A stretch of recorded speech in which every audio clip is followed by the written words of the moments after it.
పాపం విద్యని ఇంటికన్నా రమ్మందాం, అక్కడ ఆంటీ చేతుల్లో కిరిబిక్కిరి అయిపోతా ఉంటుంది. ఇదేంటి ఈ పాప ఇప్పుడు ఫోన్ చేస్తుంది? హలో విద్య. చెప్పమ్మా. ఆంటీ, విద్యని ఇంటికి పంపిస్తారా ఆంటీ? మీ ఇంటికా? ఎందుకుమా?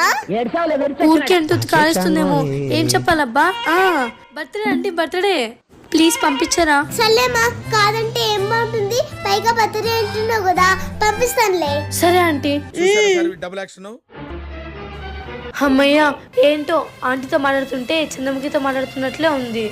మా అమ్మ బాగా ప్రశాంతంగా కూర్చుంది.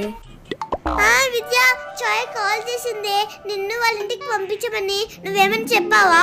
మా నేనెందుకు చెప్తామా, అది నీ గురించి తెలిసి.